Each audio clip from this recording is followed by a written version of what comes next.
Radio Raheem here with the Italian Dragon, Joe Calzaghe. Listen, we've got a few fights to run through. The fans, they want to know what you think of not just the fights coming up, but one big fight that's just passed. So we'll start with the past and work our way into the future. Of course, I'm talking about Floyd Mayweather versus Manny Pacquiao. I know you saw the fight. What did you think? Yeah, I think it was a bit of an anticlimax. I think a lot of people think that. I think, obviously, the first 4 rounds, it was livening up. Pacquiao had a couple of good fourth and I think in the fifth. But he just let, Mayweather dictate the pace, and that's why he's a great fighter. He's an expert of timing, movement. He's very elusive, very, very hard to catch Floyd clean and with combinations. And, he makes fights look easy, So, I know for the boxing purists probably appreciate the fight, but I didn't expect it to be a slugfest, to be honest, and I think a lot of people didn't. But that's why Floyd Mayweather's undefeated. He's a hard man to catch. Now we know that Manny Pacquiao said he had a shoulder injury, either going into the fight or during the 4th round. What did you think about that reason for his inactivity, and is that a good excuse really to lose a fight? Well, at the end of the day, I know there's a lot of money on the fight. But listen, if you're injured, you don't fight. You don't make excuses after the fight. I've boxed injured myself quite a lot of times with bad hands, so I know what it feels like. But I think there was a lot of frustration on Manny's part because I think he just couldn't close the gap. I think he had a good 4th round, 3rd round, 5th round, and then he couldn't seem to close the gap against Floyd and Floyd. But it was a close fight. I think personally, it was a lot closer than the scorecards. I think he won by a couple of rounds, but I don't think it was a big win, like a big gap.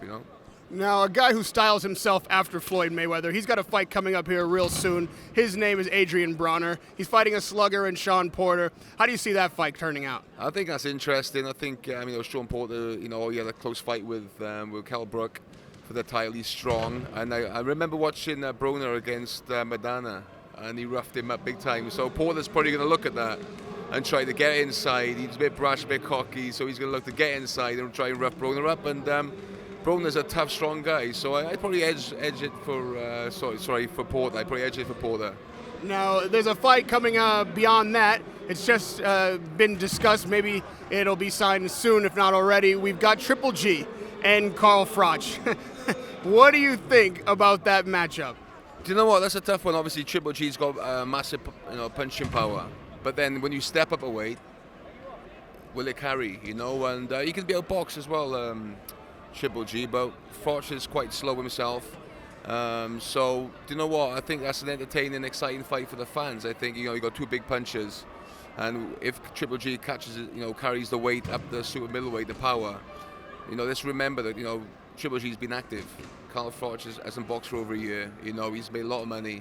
Does he really want the risk of fighting a big, dangerous puncher like Triple G? I doubt it. Talking about big punchers, the heavyweight division is known for big punching, and we've got a reigning heavyweight champion in Vladimir Klitschko facing a countryman in Tyson Fury. How do you see that fight shaking out?